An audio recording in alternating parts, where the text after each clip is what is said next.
도입된 때입니다. 여기 있고 그 시대를 기억하고 계신 분들 있겠지만 30년 전 그때보다 지금이 좋아졌냐 한번 보시면 되겠습니다. 자, 1990년도 한 가장의 유서입니다. 전세금을 마련할 길이 더 이상 없었다. 나 혼자 세상을 떠나야겠다. 가족을 동반해 목숨을 끊는다는 게 얼마나 큰 죄악인가. 그러나 이 각박한 세상에 떨어져 남게 될 처자식의 앞날은 얼마나 고생스러울 것인가.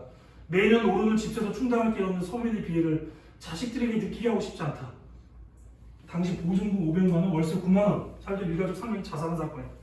그때 또 현장에서 발견된 유서예요. 신문에 그대로 나왔어요. 국회에서까지 문제가 됩니다.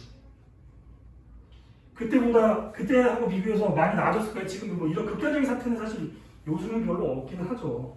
일가족 자살을 하는 이런 일들은. 자, 30년에서 2020년 7월에요.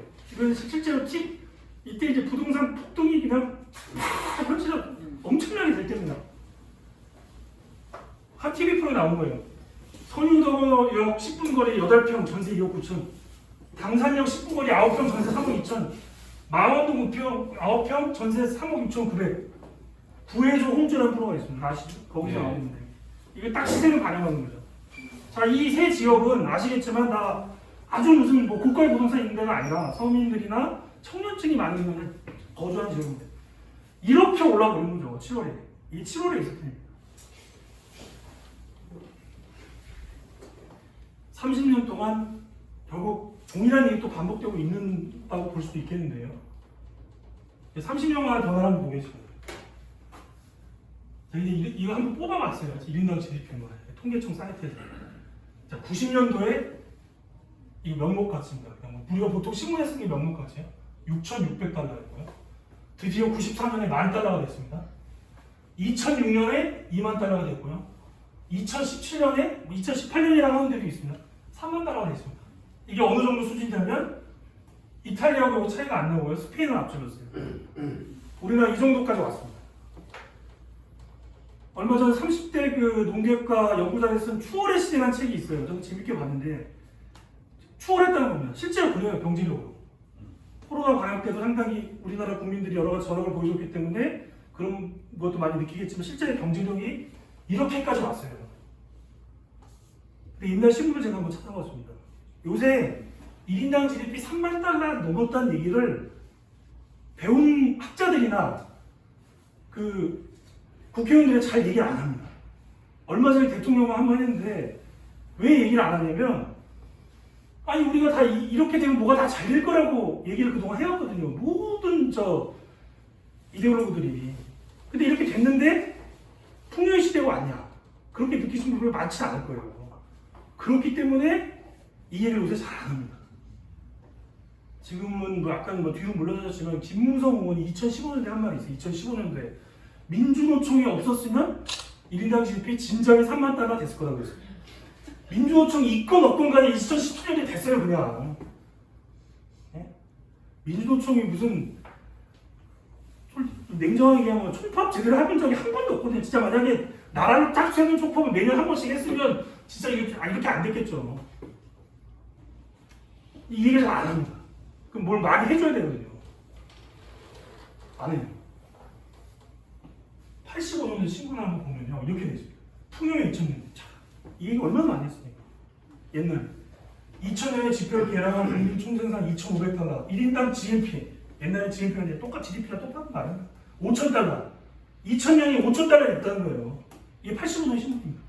근데 90년도 이미 6,000달러 됐고 94년에 10,000달러 됐고 10,000달러 됐어요. IMF 없었으면 더 빨리 됐겠죠. 풍요의 2000년대라고 해요. 풍요의 2000년대. 훨씬 초과했는데 풍요의 2000년대 실제로 오지 않았다는 거죠. 이게 30년 만의 변화입니다. 이걸 좀 수치를 좀 알아두시면 좋아요. 이게 우리나라 이 정도까지 됐습니다 지금. 토지에 관련해서 변화를 말씀드리면 89년도 토지공개를 도입할 때 정부에서 공개한 통계예요. 이 통계 때문에 난리가 나가지고 토지공개령 법안이 통과되는 강력한 여론이 형성됩니다. 상위 5%가 전체 개인소유 토지 비중이 65%, 10%가 76%, 상위 20%가 90.8% 보였다는 통계가 공개가 됐습니다. 이때. 사람들이 또 들끓었죠. 나는 땅 한 평 없는데 저 소재상 땅을 다 갖고 있구나. 난리가 났습니다. 근데 2017년도에 이제 건설교통부 통계를 내면 상위 5%는 조금 줄었어요. 근데 상위 10%나 25%는 이게 더 비중이 늘었습니다. 그러니까 토지 소유 불평등은 전체적으로 악화됐다고 저는 봐야 되는 게 맞을 것 같아요. 이렇게 됐어요. 뭐 나아진 게 없습니다, 이게.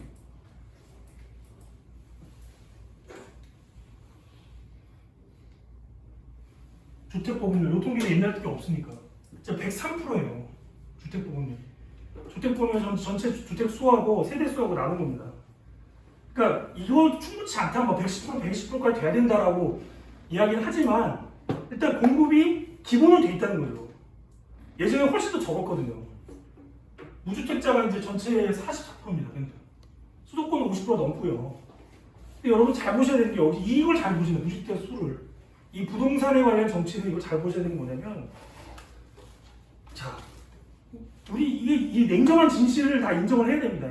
인구의 일정 비율은 경제 상황이 아무리 좋아져도 집을 살 수가 없습니다. 네? 집을 살 수가 없어요. 그에 따른 정책이 필요하거든요. 근데 지금은 보면 누구나 다 집을 살 수 있게 불가능한 얘기예요. 그리고 그 모든 사람을, 집 가진 사람, 집 없는 사람 다 대변할 수 있는 정책이 없어요. 집값이 전체적으로 떨어지면 1주택자도 집 있는 사람은 손해를 보는 겁니다. 사실은. 결국은 이제 이게 선택의 문제가 아까 있다는 거예요. 정책이 어떻게 모든 사람을 다 만족시키는 거예요. 우리가 누구를 대변하고 하냐에 따라 달려있는 문제가 있다는 거죠. 사실. 이 통계. 하여튼 근데 다주택자 비중은 계속 늘고 있습니다. 2015년도에 3월을 초과해요. 그러니까 3월 초반에 4, 5, 6, 7, 8, 2000 비중이 2.0%인데 2010년 2.3% 늘었고 10%를 초과하고 보는 세대도 0.60%에 0.73%로 늘어났어요. 다주택자는 계속 는다는 거죠. 이게 의미하는 건 뭐냐면 공급을 늘리는 건 저는 계속 늘려야 되는 건 맞습니다. 점진적으로. 근데 늘린다고 해서 이 무주택자 비율이 급격하게 줄어나면 하지 않는 겁니다. 다 다주택자로 간다는 겁니다. 실제로. 이 문제를 짚어야 된다는 거예요.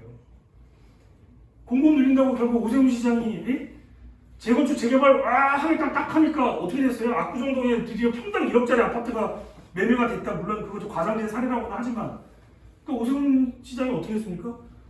토지거래 허가 구역을 확대하겠다라고 한 거예요.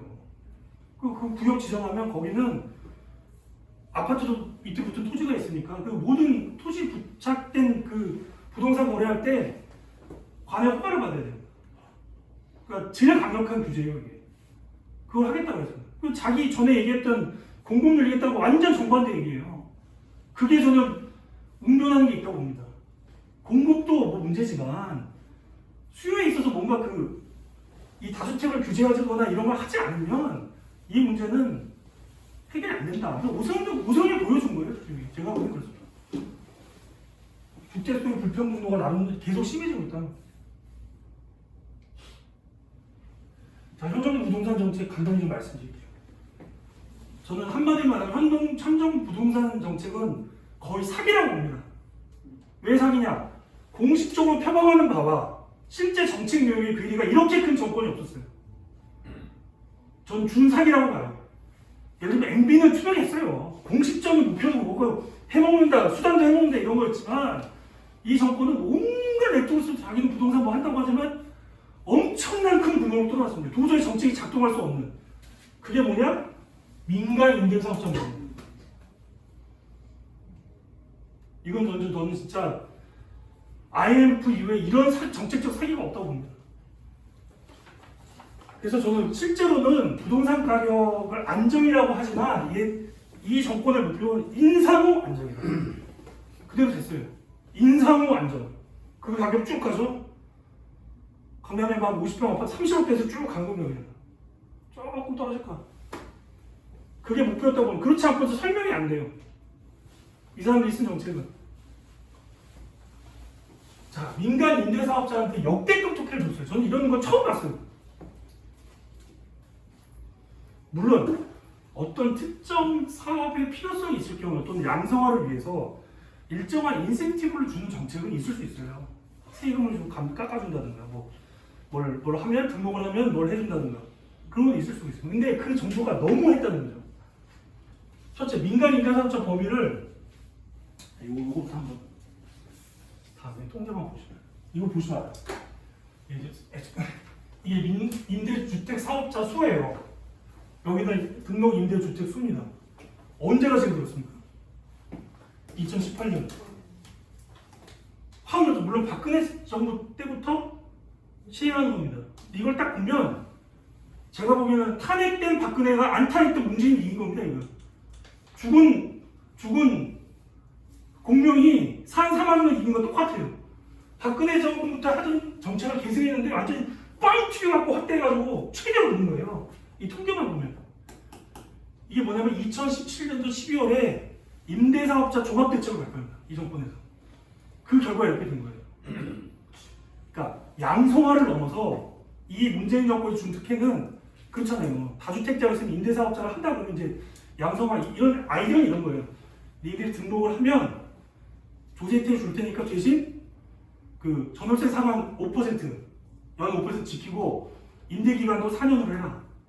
8년으로 하면 더 혜택을 줄게. 뭐 이렇게 한 거예요. 저는 뭐 그건 그럴 수 있다고 봐요. 근데 그게 혜택이 그 특혜가 너무 커지면 어떻게 되냐면 임대사업자 아니던 사람이 집을 사갖고 그 임대사업을 집을 막 사갖고 그걸 규모를 키워갖고 등록을 합니다. 지금 제가 보기엔 그 사태예요 이게. 심지어 2017년도에 어떤 것까지 있냐면 그전에는 3호 이상 가져야 이게 등록이 됐어요. 1호 이상을 했습니다. 1호 이상. 그러면 집 한 채 있고 자기가 거기 안 살고 전세 살고 그 집 빌려줄 수 그럴 수 있잖아요. 그런 경우는 임대사업자 등록을 해줬다는 거예요. 예, 저는 앞으로 돌아가서 잠깐 좀 설명드릴게요. 이것만 얘기하면 제가 열이 나가지고 사기 집단이에요. 사기 집단. 정책적 사기 집단. 그렇게 확대했다는 거. 조세 혜택을 줬어요. 조세금 너무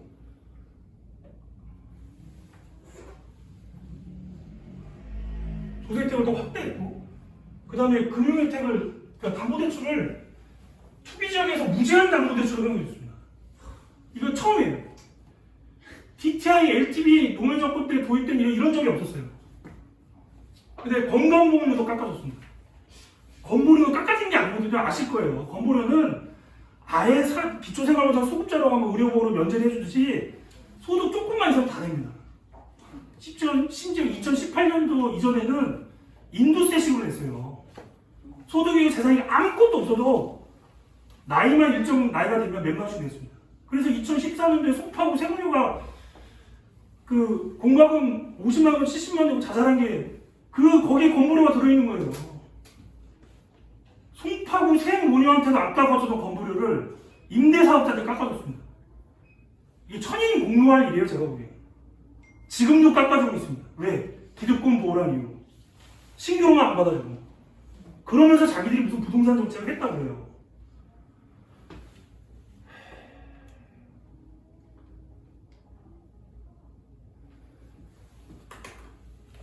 자, 건강보험료 감면 대상 법을 보면 4개인가 5개 집단밖에 없어요. 세월호 피해 주민, 옛날에 들어본 2010. 개성공사로 중단을 위한 사업자를 경감해주는 거. 12민만 사업자 노동자 보험료. 코로나 확산 취약계층. 여기밖에 안 해. 그 외에 안 해주는데 민간 임대사업자로 집어넣었습니다. 그것도 40에서 80% 깎아줘요. 아직도 처리가 안 되고 있습니다.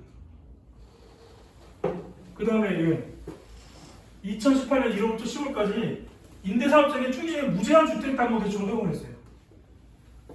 원래 이제 집 사거나 그 경험 있으면 알겠지만 노무현 정부의 DTI 지금 뭐 DS랑 이름 명칭이 바뀌었는데 쉽게 얘기하면 이제 소득이 없으면 대출을 거의 안 해주겠다는 식이거든요.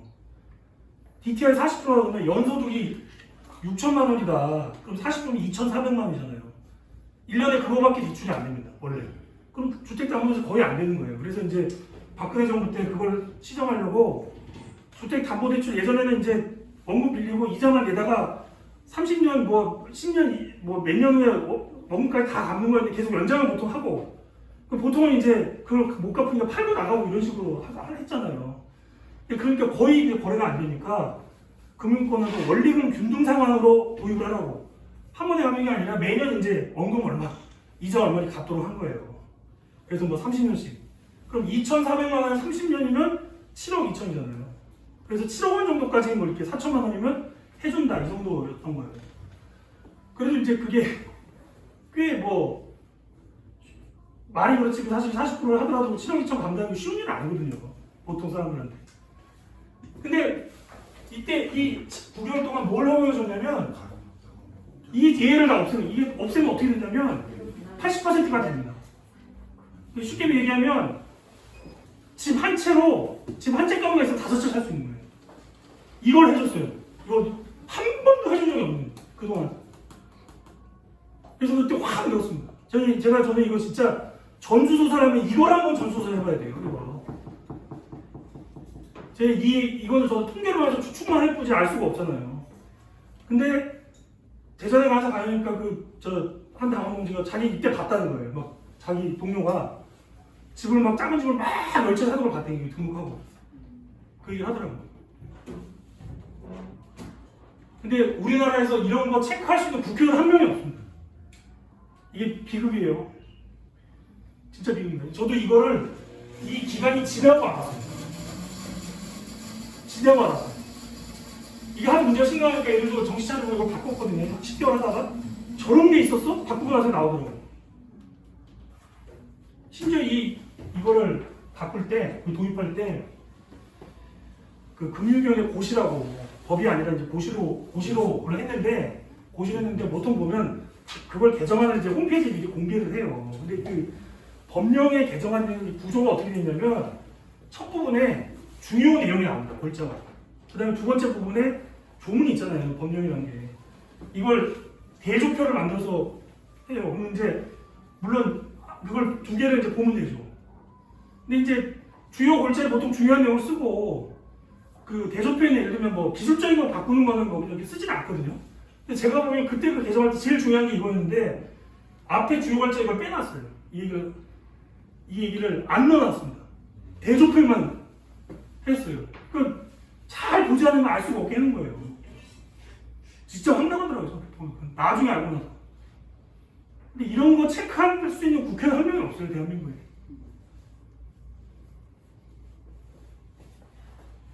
이렇게 했습니다. 이렇게 해놓고 어떻게 부동산 값이 잡히겠어요. 구멍을 까맣게 뚫어놓습니다. 그러니까 아까 그 통계에 나와서 확 넣었잖아요.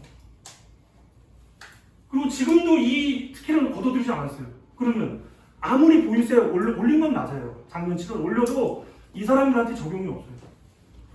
극단적으로 하면 4년 내지 8년 지나 효과가 나온다는 얘기예요. 지금도 내리지 않아요. 지금도 오름세가 둔화됐다는 건 내린다는 얘기가 아닙니다. 지금 여러분 뉴스에 나오면 잘 들어보세요. 내린다는 게 아니에요. 인상폭이 둔화됐다는 거예요. 인상폭이 둔화됐다고 내린다는 게 아니거든요. 그러고 나서 지금 민주당 정권에서 하는 뭐 당권경쟁 후보 중에 모 후보는 90% 대출하게 해가지고 축의금만 있으면 청년들 집 사면했다고 얘기하잖아요. 그거 어떻게 갚습니까 그러면? 그래서 어떻게 갚아요? 이렇게 위선적인 기만들 처음 봤어요. 이런 분들.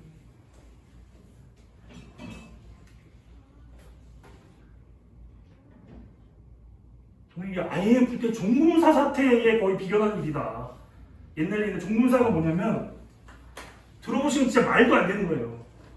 정부에서 허가해 줬는데 종합금융사인데 외국에서 단기 저리로 돈을 외화로 빌려와요. 국내 기업한테 장기 고리로 빌려줘요. 저리를 빌려서 고리를 빌려주니까 땅 짓고 헤엄치기죠.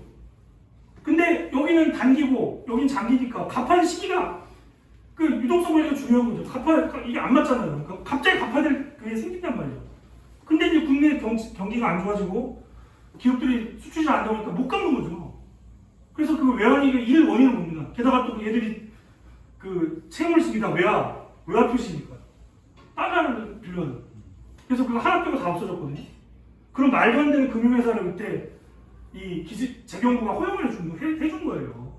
저도 그거 거의 똑같다고 봅니다. 이 민간 임대사업자의 특혜는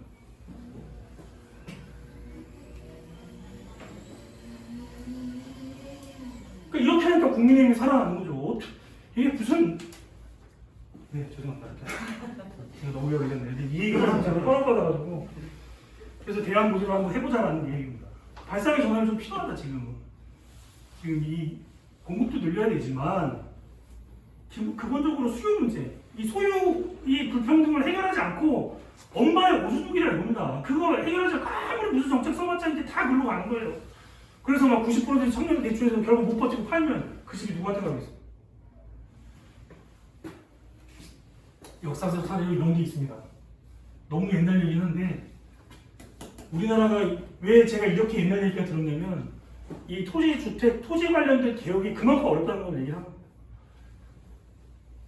왕조 교체기에 이것도 되게 미약하긴 했는데 그래도 당시 기록을 보면 토지 대장을 다 태워버렸다는 거예요. 기존의 대장을. 이렇게 기록이 나옵니다. 물론 그게 약간 퍼포먼스일 수도 있어요.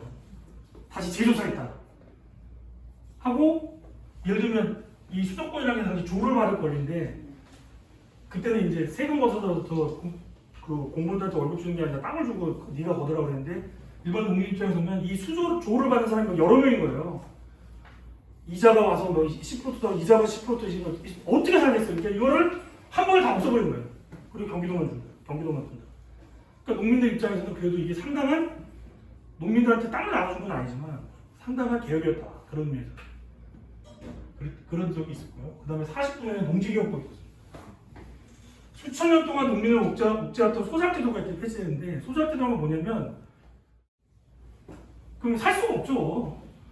농사지어갖고 60%를 지주한테 뜯기면 뭐 먹고 살겠어요. 그러니까 이게 가장 당시 조선에서 독립운동할 때가 가장 큰 이슈였습니다. 그래서 어찌됐든 간에 우리나라 대한민국 정부 수립하면서 삼정로 9,000평 이상은 농지를 하나 유상물수 유상분배 했습니다. 이게 이제 예전의 역사를 배우신 분들은 이게 한계가 많고 막 이렇게 배우거든요.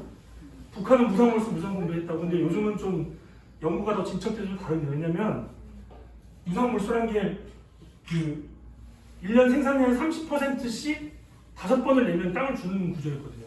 농민들한테. 근데 농민의 입장에서 보면 죽을 때까지 50% 60% 했는데 30% 5년 내는 거 아무것도 안 했다는 거예요. 부담이 되게 중하다고 생각을 안 했고 그다음 지주들은 그걸 보상을 해줬는데 그때 전쟁이 터져가지고 증권을 보상을 해줬는데 정부에서 이렇게 별로 제때 지급을 안 했어요. 뭐 지금처럼 소송하고 그럴 수 있는 시대가 아니고 그래서 지주들이 다 몰랐던 거죠. 그리고 농민들도 그 30% 제대로 안 낸 사람도 그 땅에 대한 권리를 상실시킨 예가 거의 없어요. 거의 없어요. 60년대 중반쯤에 정리를 했는데 야 그래 그러면 49년도 가격으로 돈을 내면 낸 걸로 해줄게. 49년 당이 쌀 100kg에 14원이에요. 14원. 지금 14원. 그것만 60년대도 14원이면 그 당시 쌀 값의 10분의 1도 안 됐어요. 그걸로만 받고 다 정리해줬어요. 이에 반해서 북한은 아시겠지만 그 집산화를 했고 그 전에도 사실 세금을 더 많이 걷었다는 거죠. 그래서 이게 실제로 지주계급은 몰락했고 농민들한테 땅을 쫙 나눠 줬다는 거죠. 그러니까 대한민국이 출발할 때부터 땅을 쫙 나눠주기 시작한 겁니다. 그래서 여기에 대해서는 이제 뭐 이걸로 인해서 이게 결국 농민들이 자녀들을 교육시키고 경제 발전의 원동력이 됐고, 그 다음에 6.25 전쟁에서 북한이 패배하기 위한 원인이 됐다 이렇게 보통 얘기를 하죠. 근데 이게 잘 부각이 안 됩니다. 왜냐하면 제가 보기엔 첫째는 농지개혁을 좀 인정하면 진보적인 사람 입장에서 이승만에 대해서 좀 인정을 해야 되는 거예요. 그러니까 그게 너무 싫은 거야. 제가 보기에. 조봉암 있죠. 축산 조봉암 농림장을 하면서 그러면 공적인데. 공정 아니. 네, 근데 이승만은 공정이 아니라고 할 수 없어요. 왜냐면 조봉암을 장관시켜서 시킨 거거든요. 그게 너무 싫고 보수 쪽에서 이걸 자꾸 얘기하면 이런 식으로 또 뭐 일이 일어나면 이거는 큰일이다. 그렇죠. 저는 이 정신은 돌아가지 않으면 안 된다고 지금 상황을 개선하려면 저는 그렇게 봅니다. 사실. 개인적으로. 예전처럼 무슨 뭐 이렇게 이런 식으로 방식은 아니지만 최소한 이 정도 자세로 뭔가 해결하려고 해야 지금 조금은 해결된다고 보거든요. 그 다음에 89년에 토지공정이 있습니다. 요거에 대해서 조금 설명을 드리려고 해요. 89년 토지공개념.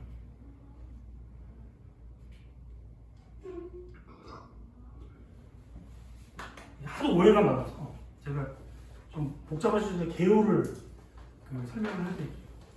3법이 있었어요. 3법.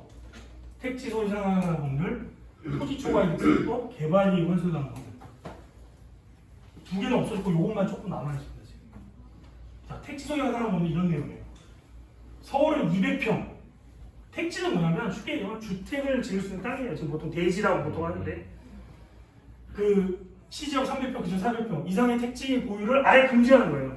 초과 보유 시에는 공시지가의 4에서 11%를 매년 부담금 부과. 이 정도 부과하면 팔 수밖에 없어요. 10% 내고 계속 갖고 있을 수가 없으니까.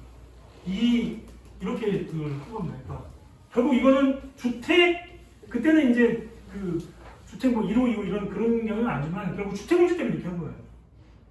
주택을 지을 수 있는 땅을 누군가 과다 보유 못하게 하려고 한 거예요. 두 번째는 토지 초과 이익세법. 유유토지, 놀고 있는 땅. 예? 놀고 있는 땅에 정상지가 상승분을 계산합니다. 보통 땅값이 오르는 게 있잖아요. 1년에 몇 퍼센트 오른다. 초과하에 오르면 액수의 50%를 토지 초과 이익세를 부과합니다. 올랐을 때, 팔았을 때가 아니고. 그리고 개발이익과 환수에 관한 법률은 공적인 개발 사업으로, 이게 무슨 개발 사업을 하면 땅값이 올라갈 겁니다.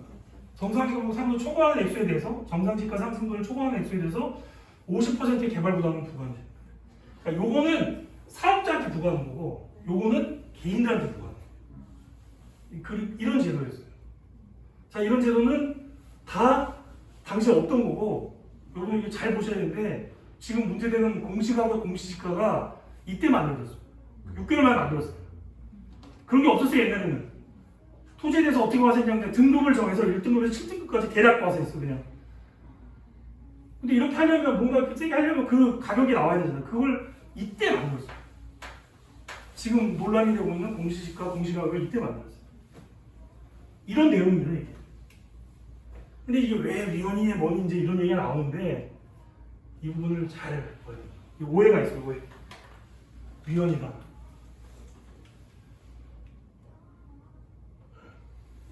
헌법을 바꿔야 도입이 가능하다. 이런 얘기를 해요. 위헌 결정 받았으니까 헌법을 바꿔야 된다고 하는 거죠. 근데 이게 진짜 오해인 게, 대표적으로 현 정부가 이제 개헌안에, 이제 총선전환 기간에 토지공개념 삽입을 했어요. 저는 이걸 보면서 그때, 야, 이 자들은 아무것도 안 할 생각이구나. 헌법이 안 바뀌고, 사실은 토지공개념은 헌법에 삽입하지 않더라도 할 수 있는 부분이 많은데, 그런 거 아무것도 안 하겠다는 생각이지. 그런 사람들이 보통 이제 원칙적인 얘기하고 말거든요. 실질적인 일을 안 하려고 할 때 저렇게 큰 얘기 딱 하고 말아요. 아니나 다를까. 대통령은 몰랐을 리가 없습니다. 본인도 변호사고. 자, 토지공개념 합법이 다 위헌 결정을 한 번씩 받아요. 받기는 했지만, 이게 잘 보셔야 돼요. 토지공개념 자체가 위헌이라는 게 아니에요. 일부 조항이 기술적으로 문제가 있다거나 너무 과하거나 라고 해서 위헌으로 결정을 받은 겁니다. 그러니까 그 말은 뭐냐면 그걸 바꾸면 된다는 거예요. 실제로 바꾼 경우도 있고, 토지공개념 자체가 위헌이 아니라는 거예요. 그리고 실제로 토지공개념은 이 법만 있는 게 아닙니다. 이미 토지거래 허가제라는 게 있는데, 아까 말씀드린 투기가 많이 일어난 지역은 구역을 딱 정해서 오세훈을 하겠다는 거. 그 허가를 받아야 돼요. 매매하려고 그러면 관에 허가를 받아야 돼요. 그 제도는 그때도 부동산 투기가 심했다고 하는데 70년대 후반에 박정희 때 도입된 겁니다. 그거에 대해서 토지공개념 제도에 하나하나 가요. 제일 센 거죠. 허가니까. 그러니까 이것만 있는 게 아니거든요. 그래서 이거는 진짜 오해다. 그리고 콘텐츠 같은 이유가 있어요. 택지 소유에서 상환한 법률 위헌이 된 건 200평, 아까 서울시장 200평이 지나치게 일률적이다. 아니 조금 더 넓게 살고 싶은 사람도 있고 예외가 좀 있어야지. 지금 예를 들면 지금 1세대 1주택 양도소득세 비과세 제도가 있거든요. 근데 예외가 좀 있어요. 예외 중 2주택. 아니 내가 투기하려는 게 아니라는 건 다 직장 때문에 또는 뭐 때문에 아니 일시적으로 그런 경우 예외를 둡니다. 비과세 내지 저율과세 그런 식으로 지금 법이 그렇거든요. 그런 식으로 주면 된다는 거예요. 왜 일률적으로 모든 사람이 200평을 한도를 해야 되냐 아는 거거든요. 그러니까 이거는 합헌적으로 개정하는 게 불가능하지 않았는데 알았다는 거예요. 그런 얘기입니다. 토지 초과익에서 왜 운영요청 받냐? 이 가격이 오를 때, 그 오른 부분에 50% 매기겠다는 거잖아요. 내릴 때 어떻게 할 거냐? 그렇죠. 그런 딴 가지 사람들 입장에 불만이 있을 수가 있을 때 오르다가 이게 내렸다 올르다 이럴 수 있잖아요. 왜 거기에 대한 조항이 없었어요? 그래서 위헌결정 난 게 여러 가지가 있는데 이게 가장 크게 이거예요. 그래서 이 법이 어떻게 하면 가격 하락분을 빼주는 식으로 개정이 됐어요. 그럼 되죠 뭐. 어째서 대화를 그러다니까. 네, 빼주면 됩니다. 이게 그 똑같아요. 주식 양도소득세 뭐 논란이 많았는데 뭐 2023년 동안 하는데 거기도 항상 그게 문제가 돼요. 내리면 어떡하냐. 근데 그걸 이제 내린 걸 다 고려해서 세금 못 걷고 일정 기간을 정해서 예를 들면 손실본 부분은 그 하는 식으로 다 됐거든요. 그렇게 됩니다. 기간을 어떻게 정하냐 문제지. 개발이익 환수에 관한 법률도 비슷해요.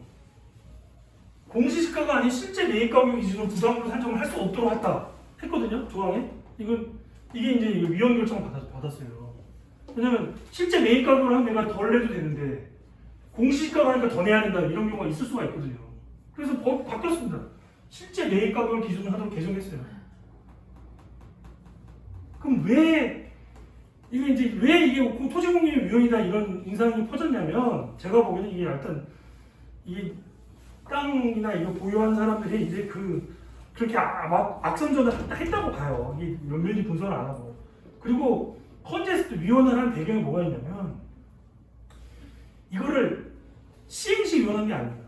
IMF 구제금융 이후에 하도 이제 경제가 이렇게 추락하니까 김대중 정부 때 법률을 없애요. 택지 소유 상한하고는 폐지하고 토지 초과액성을 폐지하고 개발이익 환수상한 법률에서는 50% 같은 25% 감축합니다. 네, 김대중 정부 때. 이거 저는 그 경제 위기 때문에 뭐 이거는 이럴 수도 있다고 생각은 해요. 뭐 선택이 무조건 안 된다 이런 건 아닌데. 그러고 나서 헌재에서는 이 폐지된 법률에서 위헌을 한 거예요. 왜? 폐지라는 거는 미래로 하는 거지 과거로 폐지하는 게 아니거든요. 그럼 과거법은 적용이 돼요. 그 적용받는 사람이 헌재로 들고 간 거예요. 그 헌재 부담은 좀 덜했던 부분이 있고 어찌됐든 간에 토지 공개점 자체가 위헌이라는 건 아닙니다. 이런 식의 아이디어는 잘 틀을 짜면 충분히 지금도 가능하다. 라는 게 이게 사실이고요.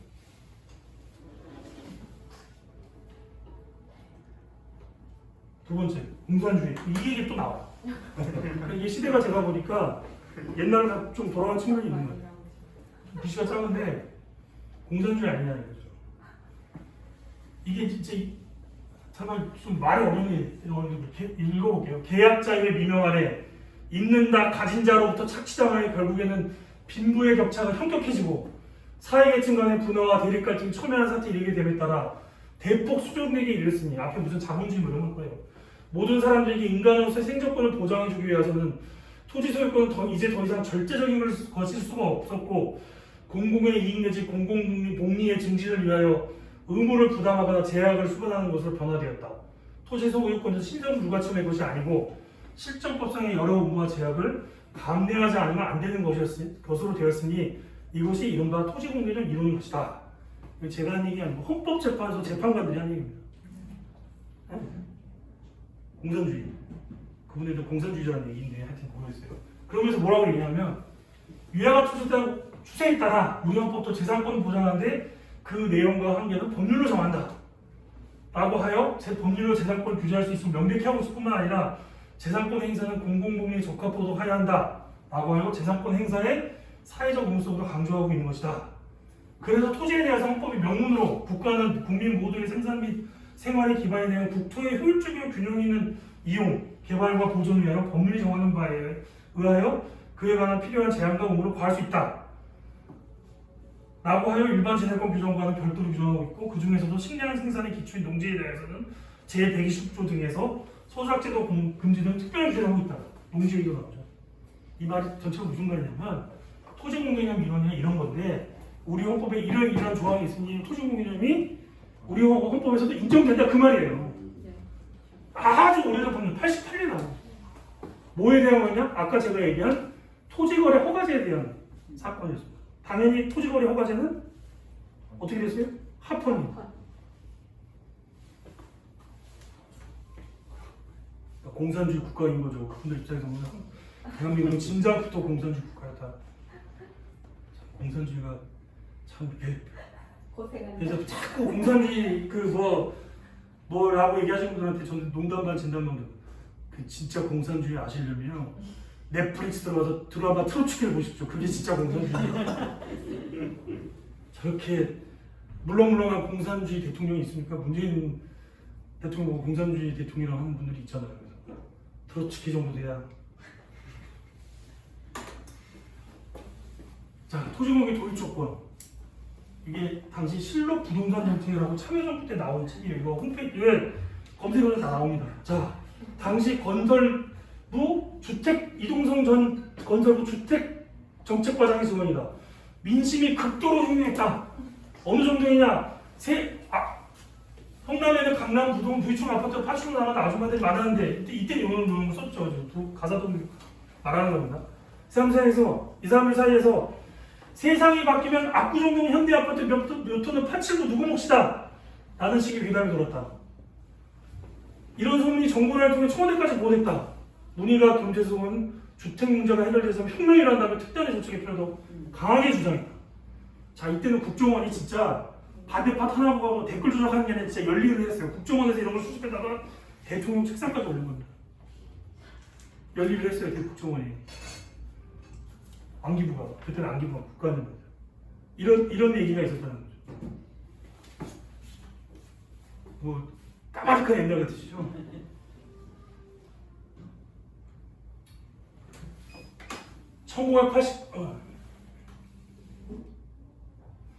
(1989년 4월) 이거 자꾸 넘어가죠.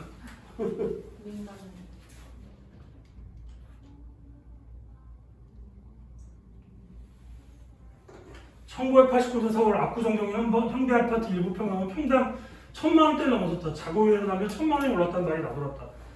지금 생각하시면 안 됩니다. 이때는 버스비가 서울에서 150원 할 때예요. 생맥주 한 잔에 800원 할 때입니다. 문희갑 당시 청와대 경제수석은 주택 문제가 체제를 위협할 정도로 회고한 바 있다. 아까 똑같은 얘기입니다. 수요는 공급을 상회했다. 소득이 늘자 주택수요는 더욱 늘었고 투기까지 겹쳐 값이 올랐습니다. 당시로서는 체제 붕괴 위협으로 인식될 정도였습니다. 이 때문에 주택 200만원 건설을 추진하기라고 신도시를 물색한 것이죠. 이 200만원, 당시 서울의 집이 200만원이었어요. 그걸 짓겠다고 한 겁니다. 이게 군사독재의 후예들이. 그래서 분당, 일산 다 지은 겁니다. 수석. 네, 다 지었어요. 처음에 계획은 뭐 150만원가 올라갔는데 100만원, 100만원지 오고 200만원은 200만원, 150만원가 뭐냐 그래서 200만원. 당시 한민신문에 등장한 택시기사 말은 여론을 잘 보여준다. 가만히 앉아서 부동산 투기로 하루에 수백만원씩 아니 수억원씩 벌어서 챙겨먹는 주부들과 부동산 투기자들이 망해서 죽어가는 꼴을 보고 난 뒤에 내가 발 뻗고 죽을 겁니다. 차라리 이렇게 사니 공산주의 세상이 더 나은 게 아니겠습니까? 자, 이런 사회적 분위기 속에서 사실은 이거는 일종의 지배층의 양보란 겁니다. 이런 사회적 분위기에서 우리나라 정부 수립 농지분배제를 제외하고 정부 수립 이후에 가장 강력한 그 토지 부동산 규제 정책이 도입이 돼요. 아까 얘기한 3법이. 그게 이제 어느 정도였냐면 제가 그 통계를 한번 찾아봤어요. 89년에 이제 예를 들면 토지 주택에 붙는 세금 부담금을 합계하고 93년하고 비교해봤습니다. 총액으로 5배예요. 5배를 더 얻은 겁니다. 4년 만에. 그리고 실제로 YS 정부까지 상당히 부동산 값이 상당히 안정됐어요. 토지 많이 가진 사람 대단히 괴로워했어요. 요것만 도입한 게 아닙니다. 종합토지세를 그때 만들었거든요. 여러분 잘 아셔야 됩니다. 종부세가 주택만 있는 게 아니고 종부세가 토지분이 있고 주택분이 있어요. 근데 종부세는 주택분은 전체 액수의 30%밖에 안 돼요. 종부세 70% 토지분입니다. 근데 종부세 없애자고 하는 사람이 있거든요. 아주 불순한 거예요. 우리나라만 있는 제도라고. 이때부터 우리나라만 있어요. 토지 문제가 이렇게 심각한 나라가 별로 없습니다. 이렇게 이런 인식 속에서 이 제도가 나왔다는 거죠. 근데 뭐 이 정도까지는 아니지만 저는 30년 이상 지금의 이때만큼은 아니지만 이때가 이거면 두 번째 정도 될 정도 부동산 폭등이 나왔어요. 저는 그렇게 봐요. 그럼 우리가 이때만큼 비상한 게 필요한 게 아니냐. 이 문희갑이라는 분이 무슨 진보적 사상을 가져서 이런 게 아닙니다. 대구 출신이고 나중에 대구시장 같은 완전 골수 보수주의자. 혁명 아니면 나중에 얼마나 극악한 모습이야. 아까 보셨죠? 모순이에요. 하룻밤에 1,000만 원씩 오르는데 전세 500만 원 사는 사람은 일가족이 자살하고 이 체제 모순이죠. 존 스타인백에 나오는 분노의 포도에 그런 장면이 나옵니다. 도시에서는 공황 때 노동자들이 굶어가는데 농촌에서는 포도가 썩어가요. 왜? 고용에서 포도값이 폭락해서 사람을 고용해서 포도 따는 게 더 비싼 거예요. 포도가 썩어. 얼마나 체제의 모순입니까? 한쪽에는 식량이 썩어가고 한쪽에는 굶는데 저는 그거 똑같다고 봅니다. 지금도 게다가 이제 저는 어떤 면에서 더 비극 심하다고 보는 게 1인당 시대 3만 달러 이 나라에서 이런 일을 방치했다는 자체는 진짜 저는 천인 공간을 일하구나. 이 세력이 이 정부 여당이 이러고도 지방선거에 이겼으면 이건 기적이다 그냥.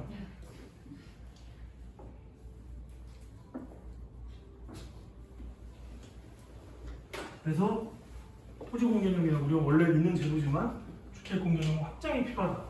아까 말씀드린 토지공개념은 우리 헌법 규정의 고유의 개념이다. 정부 수립 이후부터 이해가 여러 가지 제도가 도입됐다는 것을 다시 한번 말씀드리고자 합니다. 농지개혁법 땅을 쫙 나눠서 놓습니다. 토지거래 허가제 박정희 부 투기가 일어나면 구역을 정해서 허가를 받도록 합니다. 거래할 때 허가 못 받으면 다 서로 계약금 쓰고 다 돌려주고 그냥 없는 걸로 해야 돼요. 개발제한물 그것도 마찬가지죠. 논란이 많지만 이 제도가 그래도 수도권의 녹지를 유지시켜주는 측면이 분명히 있습니다. 아까 얘기했던 택지소 상한제법률 종합토지세 토지가 합산과세예요. 우리나라만 있는 제도는 맞아요. 저 다 찾아봤는데 그만큼 토지 문제가 한국이 심각하다. 여러분도 혹시 그 한번 찾아보세요. 한국의 면적하고 인구 대비해서 인구 밀도는 뭐 3위라고 보통 그렇게 들었잖아요. 3위. 근데 우리나라 정도 되는 인구하고 경제 규모 되는 나라 중에서 한국이 제일 작을 겁니다. 그리고 제가 보기에는 인하가 70%거든요. 인하 빼고 치면 세계 압도적 1위라고 봐요. 저는. 그래서 토지의 용도 가장 중요한 사실 주택이잖아요. 주택은 이게 살 수밖에 없잖아요. 이게 뭐 이게 뭐 이렇게 좀 덜 쓰고 할 수가 있는 게 아니잖아요. 그래서 이거를 토지 주택 공개념으로 확대를 하자. 용어를 해서 확대를 하자. 그래서 제 제안은 주택 소유 상한을 하자. 원칙적으로 1세대, 예외적으로 2세대. 거기 초과하는 거는 아까처럼 초과한 사람들은 매각 명령을 하게 하고 매각 안 하면 일정 퍼센트의 부담금을 부과해서 매각하도록 하자라는 겁니다. 이러면 부동산 값이 좀 떨어질 거예요. 저는 하여튼 임차인의 권리도 중요해요. 그죠? 근데 여러분들 잘 보셔야 되는 게 집값이 너무 오르면 무슨 임차인의 권리가 어떻게 보장이 되겠어요? 집값 저렇게 올라버리는데 무슨 세부적으로 무슨 임대료 상한 이런 거 5%가 아무 의미 없으면 이렇게 올라오는데 그게 어떻게 의미가 있겠습니까? 집값이 낮게 안정이 돼야 임차인도 권리가 궁극적으로 그런 게 의미가 있는 거지. 이게 이제 기본이다. 그래야 그 다음에 임차인 권리 강화도 작동을 한다. 그래서 토지 주택 소유 상한제를 하자. 토지의 경우는 아까 비슷하게 택지 상한처럼 일정 면적 이상 보유 못하게 하고 주택의 경우 원칙적으로 1주택, 예외적으로 2주택 초과를 보면 매각하도록 하고 계속 보유하고 공시가격 대비 매년 10% 이상 부담을 부과하고 그래서 이렇게 토지 및 주택의 균등한 사용을 목적으로 하자.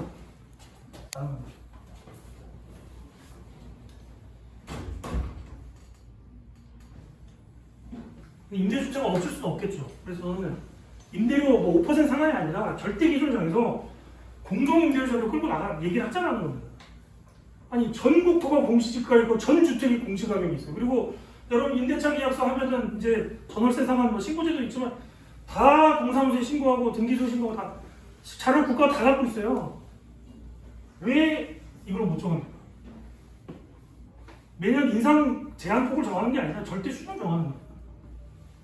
물론 이제 전체를 하기는 어렵겠지만 뭐 특히 투기 지역이나 이런 데는 이렇게 저는 할 수 있다고 봅니다. 그래서 임대 사업자가 없을 수는 없겠죠. 근데 아까처럼 무제한의 특혜를 줘가면서 투기의 그 수단을 하지 말고 이런 걸 수용하는 정도, 예를 들면 은행 이자보다 조금 높은 정도를 해서 공정임대제도를 주장을 해야 된다고 봅니다. 이거 전 만드는 한국까지 작은 나라에서 불가능하지 않아요. 고려 시대도요. 아까 얘기한 과정법이 아니라 고려 시대에도 전국 조사 쫙 해가지고 몇 달 만에 도별로 그 면적수가 다 나옵니다. 여러분 한국사 무슨 그 검색 한번 해보실 때 나와요. 그때도 됐는데 왜 이게 지금이 안 되겠어요? 아까 제가 공시지가 6개월 만에 만들었다고 그랬잖아요. 비상한 필요성을 못 느끼는 겁니다. 집권 세력이나 힘 있는 자들이 자기들 일이 아닙니다. 이게 목적이었던 거예요. 올려서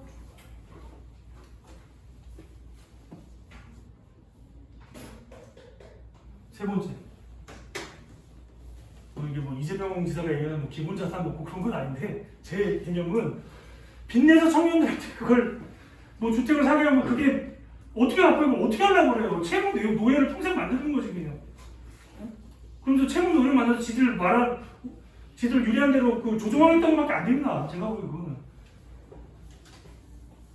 대출해주지 말고 재산을 형성하도록 해주자는 거예요.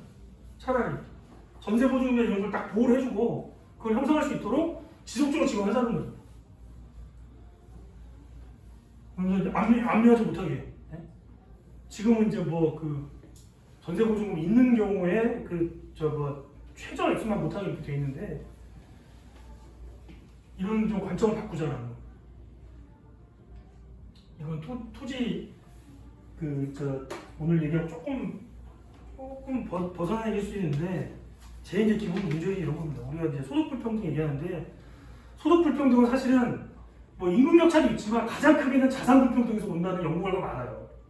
여러분 보시면 그럴 거예요. 대기업, 중소기업 노동자들의 임금 격차 때문에 지금 벌어지는 거하고 이 부동산 투기 때문에 지금 일어나는 소득 격차 뭐가 더 크겠어요? 상상을 초월하는데 지금.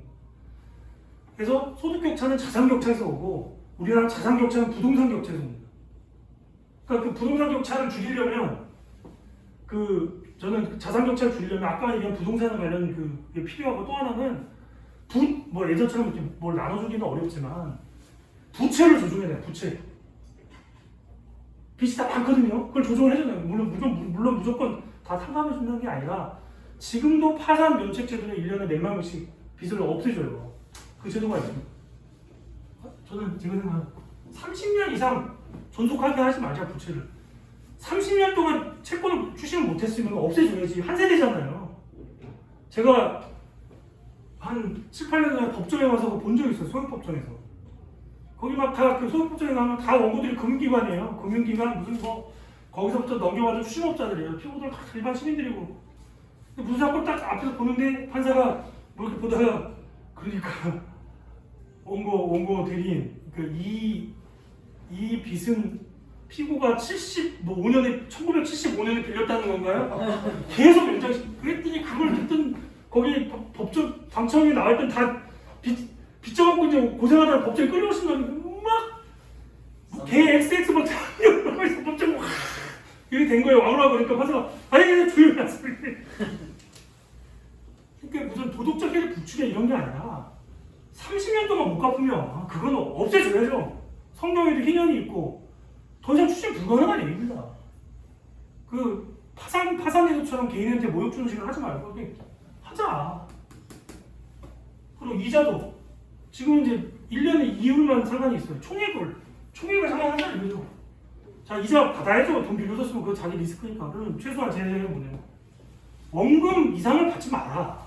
총액해서 다 이자 그 정도 받지. 그 이상 받아서 뭘 하겠냐는 거죠.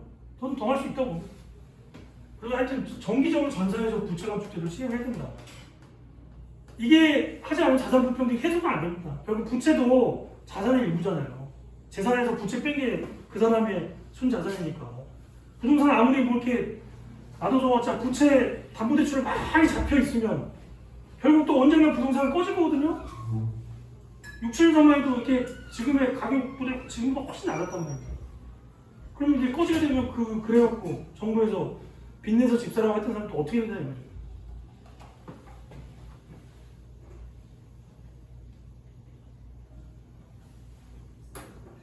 결론을 말씀드리면 지금은 제가 20년 가까이 했던 직무상에서 정책 관련 일을 하면서 느꼈던 건데 세계적으로 지금처럼 정답이 없는 시대가 없어요. 자 보세요. 지금 우리 코로나19 때문에 자영업자들 엄청난 피해를 보고 있잖아요. 그럼 다른 나라는 어떻게 하냐? 다른 나라 간단합니다.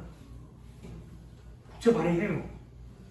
정부에서. 누가 인수하나? 중앙은행이 인수해요. 심지어 이자 안 받는 경우도 있어요. 그러면 중앙은행 정부가 못 갚으면 중앙은행 야 너 내놔 너 파산시켜 이러겠어요? 계속 연장하는 거죠. 그러면 그게 무슨 큰 문제가 생겨야 되는데 뭐 한국에서는 한국의 경제학자나 경제관료도 그거 절대 안 된다고 그래요. 근데 별 문제가 안 생겨요. 막 부채를 늘리면 그럼 물가가 오르면 막 오른다. 근데 지금 보시면 알겠지만 생활 물가가 오르는 게 아니에요. 자산 가격이 오르지. 그런 인플레이션 문제가 없어요 지금. 그런 이게 자고 났더니 커피값이 100원에서 1000원 하고 이런 게 아니거든요. 그럼 왜 이러냐? 아무도 설명 못합니다. 학자들이. 왜 이렇게 막 하는데도 예전에 무슨 인플레이션 생기고 초인플레이션 생기고 안 되냐? 아무도 그거를 설명 못해요. 지금 그런 시대입니다. 지금 여러분들 많이 아시는 AOC 알렉산드리아 오카시오 코르테스 이 분이 뭐 소위 말해서 샌더스 키드라고 하는 이제 미국 이제 연방 하원 의원인데 히스패닉이고 여성이고 전직 바텐더 출신이고 이분이 이제 당선될 때까지 자기들 팀이 만든 비디오가 있어요. 그걸 보면 이분들이 나온 지역구는 우리나라 치면 민주당으로 보면 뭐 목포나 광주 같은 데입니다. 그러니까 당내 경선만 이기면 무조건 이겨요. 근데 연방 하원 10선 의원을 꺾었거든요. 3명이나 4명이 시작을 하는데 정책 정하는 장면이 나오더라고요. 여기 뭐 이렇게 리스트가 있어요. 이거. 그게 기준이더라고요. 여기서 제일 센 게 뭐야? 이거. 그럼 그걸로 하자. 말도 안 돼서 사실 그렇게 얘기하는 거예요. 말도 안 된다고 저는 사실 생각을 해요. 근데 지금 시절이 그런 시절입니다. 합리적으로 이 지금 사태를 설명할 수가 있겠어요? 설명 못합니다 지금. 기존의 제도와 관행이 다 무너지고 있어요. 그래서 정치적으로 다당제 국가에서는 새로운 정당, 양당제 국가에서는 전혀 새로운 인물과 세력이 부각되고 있어요. 한국만 그걸 피해갔어요. 탄핵의 그 여신을 정의당은 완전히 피해갔습니다. 다 아시죠? 한국만 피해갔습니다. 근데 이제 또 그 모순이 드러나고 있고 윤석열의 등장은 사실 저는 이런 거 관련했다고 봅니다. 근데 지금 정의당이 계속 이런 식으로 가면 또 피해가 빵 부스러기도 못 얻을 거예요. 근데 이미 사람들은 여론이 움직이고 있어요. 저는 뭐에서 그걸 보냐면 불로소득이란 말을 들어보셨죠? 옛날에 많이 썼어요. 제가 아까 얘기했던 1980년 후반, 90년 초반에는 일상적인 용어를 써요. 불로소득. 불로소득은 말 자체가 나쁜 거잖아요.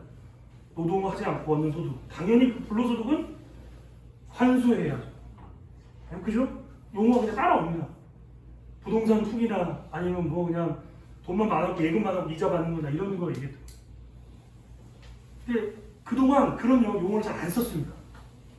제 기억에 IMF 외환위기 극복하고 나서 어떤 시기에 부자 되세요라고 광고가 있었어요. 부자 되세요. 그러면 식당에서 일하시는 분들이 식당에서 일하는 여성 노동자들이 그래 알았어 그랬다는 거 아니에요. TV에서 부자 되세요 그러면 알았어 그랬다는 거예요. 그 후로 그 말이 사라졌고 이명박 씨가 시장 됐고 대통령 됐어요. 부자 되세요 하는 시절에는 뭐 할 수 있는 게 없습니다. 지금까지. 근데 지금 다시 불로소득이라는 말이 소환되고 있습니다. 그거 말고 설명이 안 되거든요. 단지 자신이 부정한 정보를 취득해서 투기했다는 거에 대해서 분노하지만 사실 거기서 더 나가는 측면이 지금 분명히 있습니다. 그러면 다 그 얘기를 하는 거죠. 그럼 그냥 부동산 투기 배척한 거냐? 불법은 아니거든요. 그럼 불법은 아니면 괜찮은 거예요. 김상조, 박주민 나 불법은 아니거든요. 위선의 끝판왕이지. 지금 사람 인식이 예전과 달리 지금 나가고 있어요. 더 정의당 우리 동지들이 못 따라오는 거 아닌가 저는 그런 생각합니다. 그래서 저희는 한국 실정을 완전히 과감하게 도입하고자 하는 정치적 시도가 절실하다. 되는 것만 얘기하려고 이 길로 들어선 건 아니잖아요. 아니 물론 제안해서 안 될 수도 있습니다. 근데 지금은 다 이게 들고 있는 여러 가지 제안을 할 때예요 지금. 그리고 뭐가 맞는지 한번 생각해보고 그게 맞는 거라면 우리의 노선을 새롭게 정립할 때입니다. 저는. 기존의 진보정당의 우리나라 맞춘 정책이라는 게 사실은 여기에 범죄에 들어가 있어요. 세금을 통해서 뭐 복지를 좀 하고 노동계가 조직이 돼가지고 뭐 복지국가가 유지되고 근데 그게 다 깨지고 있거든요. 고용 안 늡니다. 안 는 지 오래됐습니다. 4차 산업혁명 이전에 대한민국만큼 산업현장에서 로봇이 많이 도입된 데가 없습니다. 첨단이에요, 첨단. 고용 안 늡니다. 그런 지 오래됐어요. 더 안 늘어요. 근데 그 노동시장이 어느 정도 실업률이 낮고 노동시장이 유지될 때에 복지대로는 다 그 전제를 하고 있어요. 근데 여러분들 아실 거예요. 그렇게 유지 안 된다는 거 다 알고 있습니다. 지금이 그런 시절이라는 거죠. 보다 좀 과감하게 우리 숫자가 맞는 게 있으면 과감하게 지금 제안하고 외치고 그 할 때다. 실제로 제가 이 말씀만 드리고 일단 이건 마무리할 텐데요. 우리 앞에 아까 제가 말씀드린 엄청난 발전이 있었지만 경제적으로 그 발전에 수반된 지체가 있어요. 적체가 있습니다. 적폐가 아닌 지체. 무슨 지체가 있냐면 예를 들면 제가 얼마 전 그 생각이 들더라고요. 20년 전에 새만금 반대한다고 시위에 참가를 저도 했었거든요. 서울에서 시위를 했어요. 아마 우리 김준수 여기 김준수 위원장 참여를 하셨을 건데 그때도 그랬어요. 저 새만금 어떻게 할 거냐. 필요도 없는 저 뭐 농업 쓴다는데 그게 지금 쌀 지금도 남아돌고 물론 농지는 유지해서 우리가 농업생산을 유지해야 되지만 결국 그 엄청난 애물단지로 전락했습니다. 뭘 짓기도 그렇고 아직도 연도도 안 빠졌다고 그러고 전북 지역은 어떻게 하고 있냐. 보건하자는 쪽 뭐 있고 전북 지역 정치인들은 20대 국회 때 카지노 유치하자는 법안을 냈어요. 그럼 정치장이 이번에 어떻게 했냐. 가덕도 신공항 유치하니까 카지노가 오르면 공항이 있어야 되잖아요. 새만금에도 공항 만들어야 돼요. 그럼 그거밖에 없어요. 그럼 가덕도 어떻게 할 거냐 이거예요. 선거용으로 그렇게 했는데 그래서 저는 그 20년이 지나서 정말 불길한 예감입니다. 저희 옛 동지들이 노후를 들고 나이 70, 80이 돼가지고 카지노 반대운동을 전국에서 하고 있지 않을까. 그럼 어떻게 할 거예요 그거. 그럼 카지노밖에 없거든요 답이. 엄청난 지체가 있어요.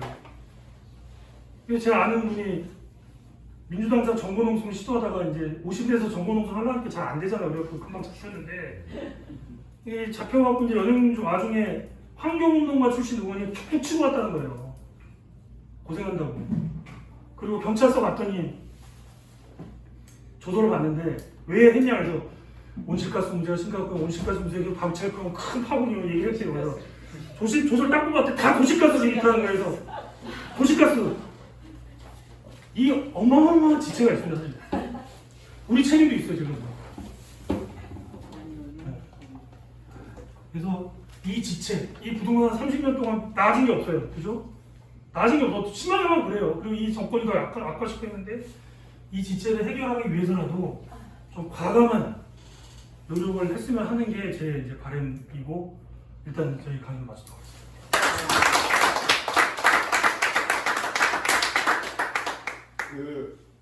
잘 들으셨죠? 네. 제가 그 코로나로 완전 폭탄 맞은 자영업자 하나입니다. 여기 월세가 300만 원이에요. 300만 원. 이게 여기도 젠트리피케이션이 들어와가지고 300인데 지금 그 코로나 터지고 나서는 그 3분의 2밖에 못 주고 있죠.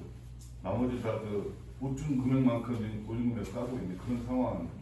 살겠는데 부동산 값, 그다음에 토지값 생각하면 자다가도 뭐 열불이 터지는 뭐 이런 그런 상황일 거라고 보고요. 저는 아까 그 김종진 변호사님이 마지막에 얘기했었던 게 굉장히 공감이 갑니다. 사실 정의당이 그런 좀 더 뭔가 과감한 대안을 제출하고 싸워야 되는데 우리 스스로가 현실 가능한이라고 하는 어떤 프레임에 빠져 있는 것 아니냐. 그러다 보니까 자꾸 이게 되냐 안 되냐, 이게 말이 되냐, 말이 안 되더라도 이게 필요하다면 강하게 밀어붙일 가능성이 저는 있어야 된다. 6석밖에 안 되는데 우리가 낸 법안이 몇 개나 통과되겠습니까? 그렇죠? 하다못해 그렇게 단식농성하고 전체 노동계까지 다 앞장서서 싸웠던 그 중대재해기업처벌법도 누더기가 된 채 그 국민적 압박이 있었는데 누더기가 된 채 통과하는 상황에서, 그래서 제 생각에는 토지나 주택 문제에 대해서도 우리가 좀 더 기존의 법률 체계를 뛰어넘는 상상을 더 해야 되고 과감하게 던질 때는 던지고 싸워야 되지 않냐 이런 생각을 저도 강연을 드리면서 해봤고요. 질문을 좀 받겠습니다. 필요하신 분들. 질문이 있는데요. 앉아서 할까요?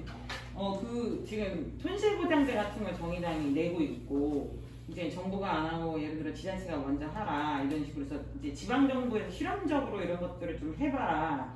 왜냐면 입안이 힘드니까 이러고 있는데, 그러면 이런 부동산 문제에 있어서 아까 토지거래 허가제를 얘기하셨잖아요. 그럼 지방채를 발행해서 그 문제를 모색할 수 있는 방법들이 있을까요?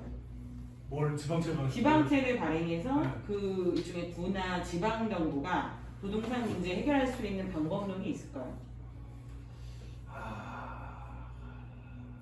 네, 하여튼 제가 보기에는 이제 부동산 문제는 국가제도 전반에 걸친 문제라 지방단위에서 뭘 하기는 참 쉽진 않아요. 네. 쉽진 않고 지방채 발행, 네. 뭐 그걸 얘기할 수 있겠는데 가능한 국가 단위에서는 그 부분에서. 고민을 좀 저도 답이 있는 건 아니어서 고민을 좀 해볼 필요는 있겠지만 저는 이제 국가제도 전체 변경 또는 방향을 바꾸자는 얘기거든요. 그래서 지방 단위에서는 이제 그 좀 쓸 수 있는 수단이 실제로 많지는 않습니다. 그렇지. 그게 지방채는 그 지방 정부가 예, 빚을 예. 내는 건데 네. 빚을 내서 요거 갖고 어디다 쓸 거냐. 네. 과연 이렇게 했을 때 문제를 지방자치 차원으로 해결이 가능하냐. 그리고 사실 그 지방정부 자체는 그 기본적으로 그 굉장히 빌릴 수 있는 한도가 적기 때문에 큰 대규모 토지라든가 주택 문제라든가 칼을 들고 뭔가 투자를 해서 뭔가를 더 만들든 어떻게 하든 많이 빚을 까주든 뭔 방법을 하기가 사실은 지방 단위는 굉장히 어려워 한계가 있다. 주택 공급에 대해서는 사실은 여지가 많은데 네. 그러니까 이제 제가 얘기한 이 부분은 대부분 다 이제 다 국가. 그런 부분이어서. 그러니까 저번에 그 부동산 하신 분 말씀이 구청장한테 여기 국가지 세 평인데 여기 국가지를 포함해주면 3억에서 10억이 떼버리는데 그런 것들을 안 나눠준다고 막 이제 구청장이 욕을 먹는다는 거죠. 그러니까 이제 저는 이제 이것도 들었지만 석국경 교수님이 이제 코로나 시대에서 지방 정치가 이것저것 실험을 해보는 수밖에 없다 이렇게 얘기를 해서 저희가 또 지역구고 이러니까 지방 정치에 대해서 우리가 그 대안을 제시할 수 있나 이런 고민이 있었던 거죠. 그리고 그런 모색들이 있나, 가능한가 부동산 문제에도. 제가 보기에는 주택 공급에 대한 부분은 사실 지방정부 권한이 많아요. 근데 이제 그게 시군구 단위에서 좀 어렵고 광역 단위는 사실 이제 그 광역 시도는 예산이 꽤 되기 때문에. 근데 지금 보시면은 지금 이제 주택 공급에서 잘 얘기 안 하는 부분이 이게 지금 결국 보면 요번에 조금 또 나보다 들어갈 것 같은데 제가 아까 말씀드린 집을 살 수 없는 사람들이 세상이 어떻게 바뀌어도 전 국민 한 20-30%될 거예요. 근데 그런 분들에 대해서는 다 대책을 만들고 어떻게든 분양해서 털려고 그래요. 임대주택조차 10년 지납니다. 연금대는 이제 아주 생활이 그 최저선인 분들한테만 되게 가고 10년 지나면 예전에 5년도 조금 늘긴 해서 10년 지나면 그걸 다 그 LH 같은 데 하는 사람이 이게 터는 식으로 해요. 그냥 분양해버려 분양 전환하시고 하거든요. 근데 이제 예를 들면 1인 가구라든가 사실 1인 가구가 전체 가구에서 좀 상당 부분을 차지하는데 이런 부분에 대해서 전혀 그 뭐 정책에 반영이 안 되죠. 사실. 서울시에서 조금 하다가 말았어요. 거기다 청년도 이제 문제가 되는 거고. 근데 오히려 그런 부분을 잘 고민해 보면 사실은 예산을 그렇게 많이 쓰지 않고도 효과적이고 할 수 있는 부분이 꽤 있거든요. 참고로 서울시장 선거 조정장이 이번에 출마하고 싶지만 준비를 할 때 고민했던 게 그런 거예요. 국가 차원에 근데 이거는 사실 서울시장이 이걸 하겠다라고 하기가 어려운 문제예요. 공약을 하기가 이야기는 할 수 있더라도 그러면 뭐가 되냐면 실제 할 수 있는 걸 보니까 짓는 거 1인 가구를 위해서 뭘 갖다가 공영 개발해갖고 짓는 거 뭐 이런 것들은 할 수는 있으되 이게 서울에 웬만한 땅이 별로 없어요. 실제로는 없어요. 할 만한 데가. 아니면 저기 그린벨트나 산악 지역을 갖다 뚫어야 되는데 그건 뭐 쉽지 않다는 거고. 그리고 결국에서 뭐냐면 서울에 한정된 이걸 갖다가 전국적으로 이제 흩어놔야 된다. 집중된 걸. 그래서 이제 서울 해체분이라는 걸 갖다 얘기를 했던 거고. 서울에 그리고 일가구 주택이 상당히 많을 수밖에 없었던 게 뭐냐면 조사해 보니까 대학하고 결국에는 그 경제적 집중이에요. 그들이 서울로 대학 오고 1인 가구가 되고 서울로 취업하고 서울에 살고자 하고 이게 사실은 상당히 많거든요. 근데 이 문제를 할 때 결국에 와서는 흐트러 놓잖아요. 국토 개발에 어쨌든 국토균형이라는 측면에서 흐트러 놓자면 서울에서 부동산 문제는 이런 식으로 세게 두들겨잡자는 수준에서 공급 갖고 아니면 뭐 지방자치 수준에 뭐 갖고 할 수 있는 게 사실은 실질적으로 거의 없다.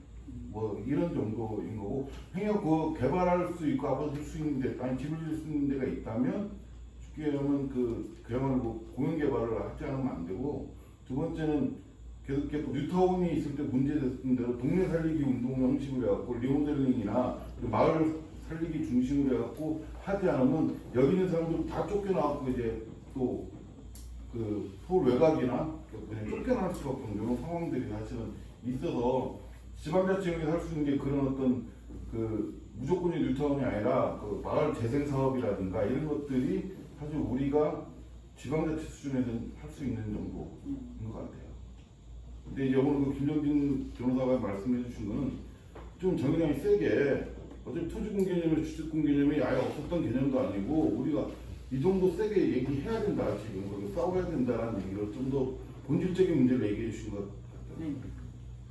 혹시 또 문재인 정권이 초기부터 문재인 정권이 부동산을 잡겠다 이런 메시지를 굉장히 많이 냈었잖아요. 그리고 부동산 정책도 실제로 많이 냈었고 일반 국민 입장에서 정책이랑 디테일을 잘 모르는 입장에서는 그래도 뭔가 하려고 하나 보는데 시장이 너무 더 똑똑한가 보네 이런 생각도 들기도 했었는데 그 민간 임대사업자 같은 경우 엄청난 부작용이 났잖아요. 전문가 입장에서 보실 때는 정말 얘네가 위선적인 정권이라는 합리적인 의심이 되시는 건지 아니면 그때도 예상 못한 구멍인 건지 아니 근데 이제 저는 뭐 의도가 어쨌든 사실 알기가 어렵고 근데 지금 저렇게 큰 구멍과 예외를 두고 나머지 사람들만 괴롭힌 거예요. 그래서 핀셋 규제한다면서 금융을 쬐거든요. 그러니까 막 아니 사실 그 주택 담보대출이나 그 제한한다는 건 사실은 총량을 줄여서 수요를 줄인다는 거지 핀셋 할 수가 없어요. 어떻게 그 대출을 전체를 줄이려고 하는 거지. 그게 거기서 실수요하고 투기수요 구분하기 불가능한 얘기입니다. 집이라는 게 엄청나게 다 모든 사람한테 비싼 건데 그걸 살 때 단지 실수요만 생각하고 사는 사람 대한민국 없거든요. 이거 모를까? 이런 생각도 몇십 프로한테 하고 산단 말이에요. 그거 할 수 없는 그 정책으로 모든 사람 충족시킬 수 없는데 제가 왜 저는 이걸 몰랐다 그러면 이제 뭐 거의 그 무능에 극치하는 건데 이렇게 구멍을 뚫어놓고 그 핀셋 규제라고 금융 규제만으로 한 2020년 7월까지 그렇게 온 거예요. 그 원내 과반수 되기 전까지 110도 되기 전까지. 그러고 나서 이제 앞뜨거 하니까 임대차 3법 그때 통과시키고 종부세가 확 올리고 했는데 제가 의심한 건 그러면 임대사업자 문제를 정리를 했어야 되는데 그 기존에 신규로만 안 받아주고 쉽게 얘기하면 기존에 있는 사람 그대로 기득권을 인정을 해준 거예요. 그러면 정책적 과오를 인정하고 이건 우리가 잘못했다. 근데 이제 그걸 믿고 한 임대사업자들도 무조건 너 죽어라 이런 걸 수가 없어요. 그러면 뭔가 태도를 가지면 되거든요. 제가 보기엔 예를 들면 화이 나지만 그런 경우에 사과를 하고 1년 안에 팔면 아예 아무것도 면제해 주겠다. 대신 팔아라. 그러면 그 사람들이 세금 못 걷고 오른 거 그 사람 이득 보는 건 싫지만 전체적으로 떨어지거든요. 예를 들면 그런 식의 발상을 해야 되는데 제가 보기에는 그런 것도 안 하고 이 사람들은 그대로 두고 딴 거를 막 올린 거예요. 그 사람이 집을 팝니까? 4년 동안 4년 8년 갖고 있어야 혜택이 유지하는데 왜 팔아요? 근데 말이 안, 그거 자체가 말이 안, 제가 보기에는 말이 안 돼서 이거는 극도의 무능인지 아니면 일종의 준 사기인지 잘 모르겠어요. 준 사기라고 봅니다. 이런 거 같습니다. 제가 봤을 때. 아니 그냥 상식적으로 복잡한 산속은 아니거든요. 제가 봤을 때는 그 문제는 전략적으로다가 그렇게 만들어냈던 것이 이런 배경이 깔려 있었던 것 같아요. 왜냐하면 하나는 그들이 주장했었던 것 자체가 전월세 상한선, 임대료 상한선 자체에 대한 부분들 자체를 이걸 냈을 때 임차인들이 있잖아요. 임차인들이 엄청난 반발을 했더라고요. 그 수가 그다음에 이것을 통해서 얻을 수 있는 임대인들에 대한 지지 효과 이것들을 갖고 저울질을 했던 것 같아요. 그런데 그걸 표를 계산했을 때 실제로다가 이제 그걸 놓고 보니까 이 임차인들에게 줘야 할 몇 가지 특혜가 있어야지 이 정책을 따라올 것이고 그럼 이 정책 효과가 미치는 것이 임대인들이 있잖아요. 이 임대인들 자체의 입장에서 거꾸로 말했네. 거꾸로 됐네. 이러니까 새 들어 사는 사람들, 이 자영업자들 입장에서는 입장에서 그쪽에 보면 이게 정해져 있으니까 또 지지가 따라올 것이고 이렇게 계산을 했으나 실제로 구멍이 너무 컸던 거죠. 예상치 못한 구멍. 이렇게 해서 만들어지지 않았다. 뭐 진정은 알 수는 없는데 그게 사기잖아요, 그러니까. 네, 제가 무슨 LH를 전수할 게 아니라 민간 임대사업자 중에 공무원들 무슨 배우자나 뭐 하여튼 친인척도 있는 점도 그거 전수도 한번 해봤으면 좋겠어요. 근데 이제 그게 공급 만능론이 나오니까 민간이 나오고 고밀개발이 나온 거잖아요. 그러니까 그 프레임에 넘어간 거예요. 사실은 네. 제대로 한 것도 없는데 그 프레임에 몰려갖고 이제 대중들 입장에서는 설명이 잘 안 되니까 계속 왜 뭐 세게 한다고는 하는데 부동산 오니까 그쪽이 이제 우세를 점하는 와중에 LH가 터졌죠. 쟤들은 밑에서 다 해먹는데 그것도 모르고 무능한 놈들이다. 그 다음에 김상조, 박주민 써줬죠. 그나마 괜찮다고 하는 딱 보면 쟤들은 제일 괜찮은 애가 위선이니까 나머지는 다 위선자구나 이렇게 돼버린 거거든요. 근데 왜 효과가 안 났냐? 이 부분에 대해서 지금도 반성을 안 하고 있어요. 몇몇 여권 인사 중에 조금 얘기하는 사람도 있는데 지금도 얘기를 안 해요. 저는 이 아까 얘기한 10개월 동안 무제한 담보도 풀어졌을 때 그때만 그때 뭐가 더 어떻게 됐고 좀 조사만 해보면 사실 국회에서 눈썰미 있는 국회의원 한 명만 있으면 막 조정하고 자료 얻어내면 뭐가 나오거든요. 근데 그런 사람 한 명이 없어요 지금. 2018년 그 시기 때 가졌던 건 뭐냐면 문재인 정부가 남북관계 통해가지고 지지율이 상종가를 달리고 있던 그 시절이었기 때문에 그들이 주장했었던 것들 자체는 전부 다 거기에다 파묻혀버린 상황이었기 때문에 그 문제를 찾아내서 한다 하더라도 큰 시기는 없었을 거다. 저는 처음 봤어요. 저는 정책 관련 20년 강의 이런 식으로 하는 경우는 정말 처음 봤어요. 역대급이나 역대급 위선 정책이에요. 무슨? 근데 또 제가 드는 생각인데 우리 당에서 저는 실제로 오늘 강연에 대해서 현실적 대안이나 뭐 이런 것들 한 세 가지 정도로 이런 정책을 해봐서 과감하게 하자. 근데 우리 지금 현재 우리 당을 구성하고 있는 이 자체에서 정말로 그런 의지가 있는가? 저는 제가 당원이지만 정말 고개가 갸웃합니다. 사실. 왜냐면 그 이전에 우리가 수많은 선거에서 우리가 그러니까 과거에서 봤을 때 말도 안 되는 얘기를 했거든요. 사실 상상을 했던 거죠. 그리고 그것은 지향이 옳았기 때문에 반향을 일으켰고 그것이 지금 현실이 됐던 게 여기까지 됐잖아요. 했어야 하는데 다 알고 있었습니다. 그런데 실제로다가 아무도 얘기를 안 한다는 거죠. 그 이유는 당선과 관련된 표와 계산돼야지 이런 것을 이런 세계적으로 전락했다라는 거예요. 제가 봤을 때 저는 대안 자체가 상당히 올바르다고 생각합니다. 우리가 아까 거기서 말씀하셨던 것 중에서 공정 임대료 부분이 있잖아요. 이것들을 전국적으로 할 것이 아니라 공시 지가별로 구역을 정해서 거기에 맞춰서 임대료를 선정하면 훨씬 더 매끄럽게 진행될 수도 있다는 생각을 해요. 그러니까 대안은 적으나 정말 이게 실현될 수 있고 하려고 하는 의지가 있는 것임을 우리 여기에서 옛날에 필요가 법을 만든다는 얘기했어요. 필요가 제대로 만들고 뭐든지 만들 수 있다 이런 건 아닌데요. 그 필요성이 있느냐가 가장 큰 문제겠죠.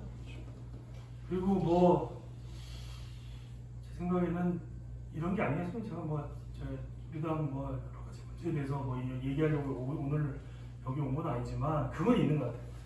저도 한 20년 동안 생각해 보면 보수 정치는 인물과 구도로 선거를 하거든요.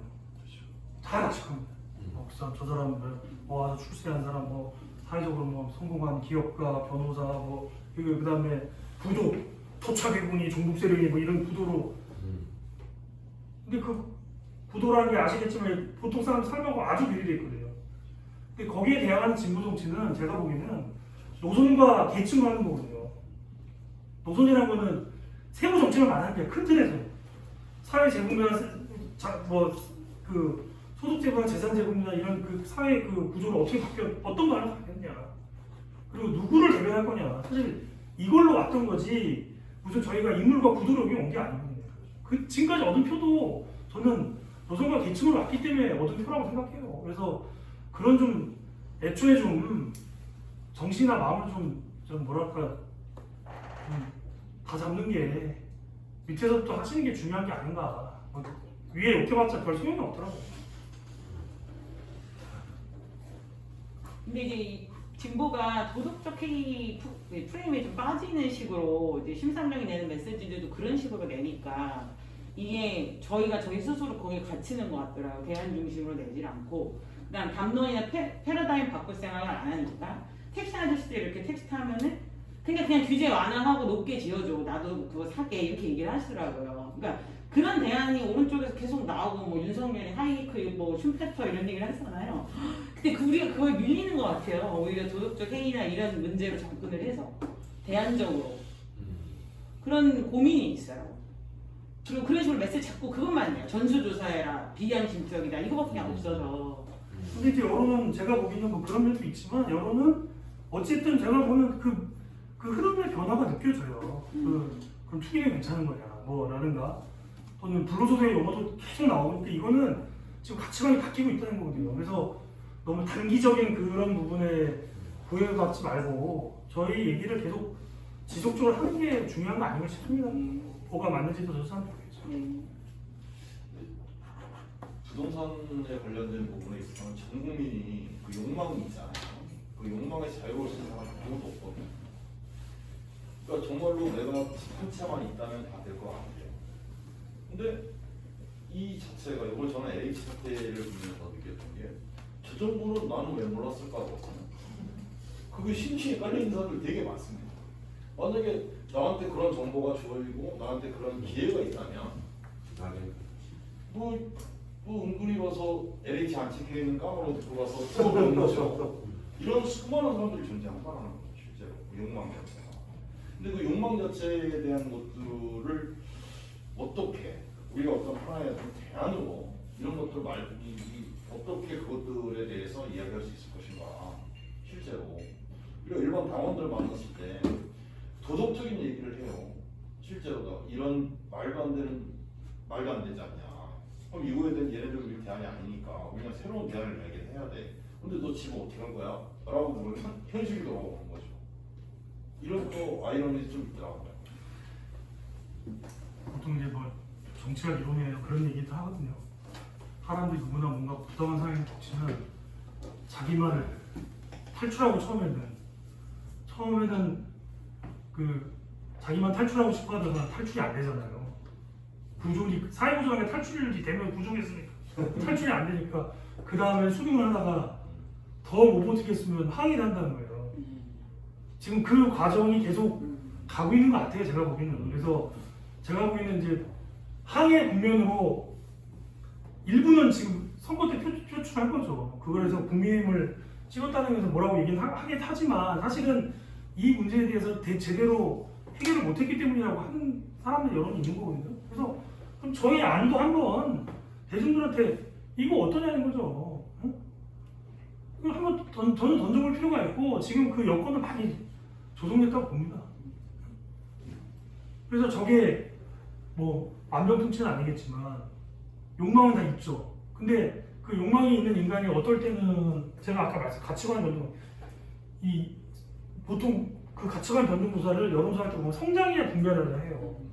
지금 성장이 필요하냐 분배가 필요하냐 뭐 이걸 할 거예요. 그러다가 지금 영끌 자산시장 뭐 이게 또 언제 뭐 부침을 겪으면 다 알겠지만 거기서 다 돈을 벌 수 있는 게 아니거든요. 네. 뭐 버릴 분도 있지만 아닌 분도 생기면 이제 그런 상황이 될 겁니다. 그래서 지금 저는 그 가치관이 지금 경합하고 있고 요 근래 그나마 그 새로운 가치관이 좀 힘을 받고 있는 상황이 온 것 같아요. 예전하고 비교해보면.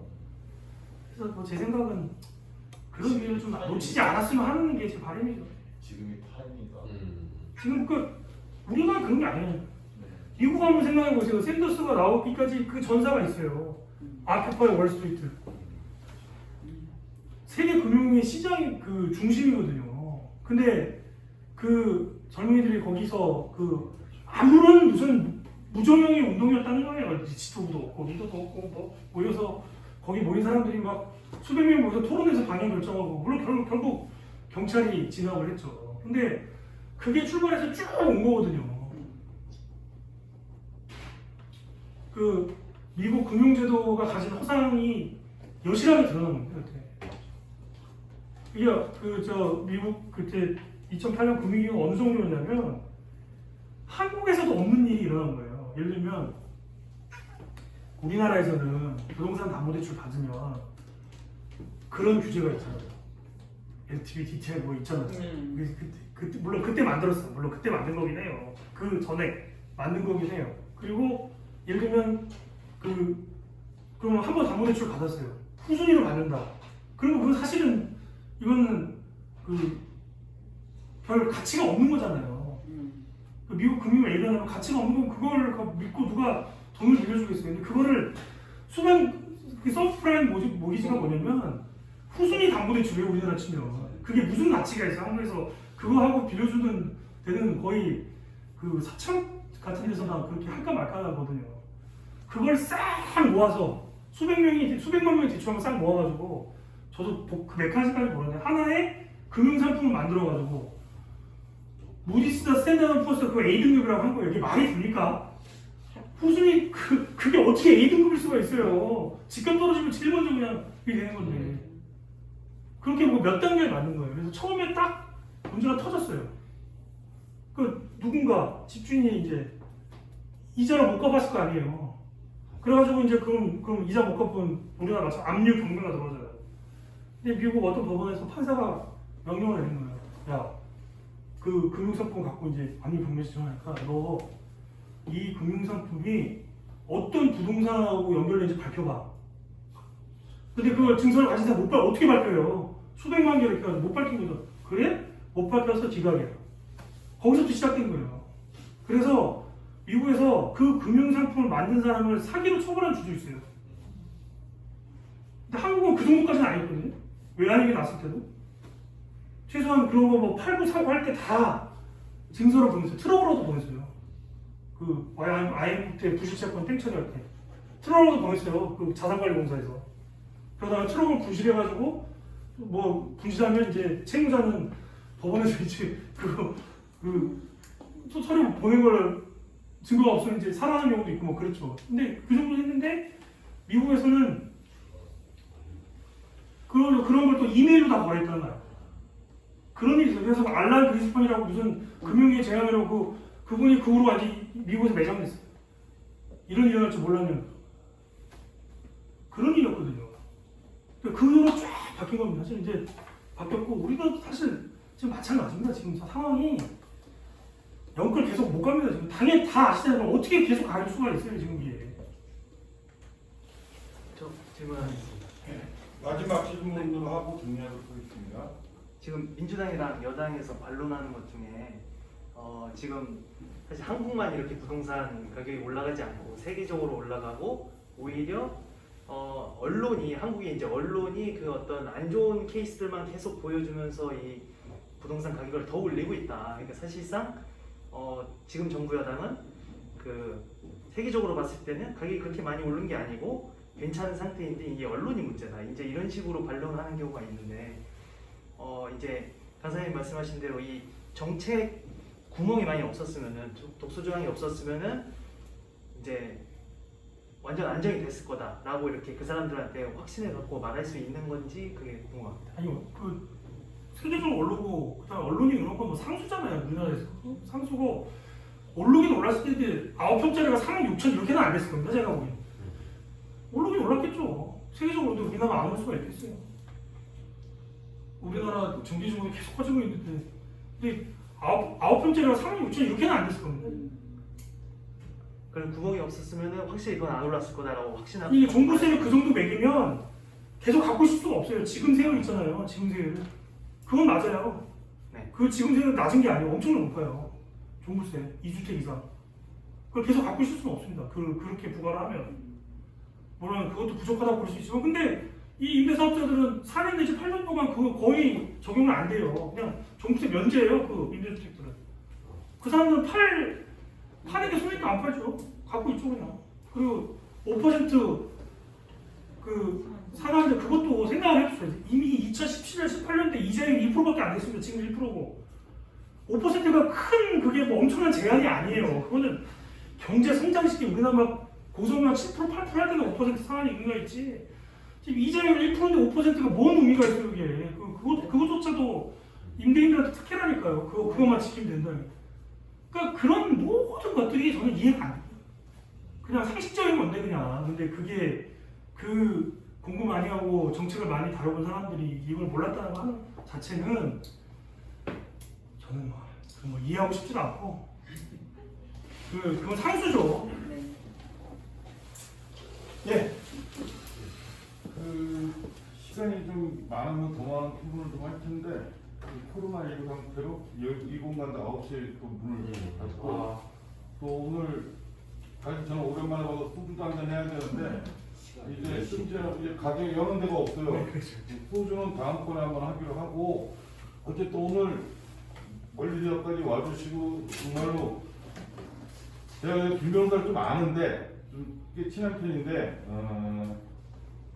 여기에 이제 화가 이렇게 쌓여 이 양반이 화가 이렇게 쌓여 있으면 그럴 때 꼭 강의나 주장을 할 때 목소리 커지고 많이 빨라지는 경향이 있는 걸 내가 아는데 어쨌든 이 부동산 문제도 굉장히 화가 많이 있고 이 문제를 갖다 적극적으로 해결하기 위해서 우리 스스로가 열심히 노력하고 싸우고 주장하고 해야 된다라는 어떤 얘기를 해주신 것 같습니다. 어쨌든 수고해 주신 김정진 변호사한테 다시 한번 박수 한번 드립니다.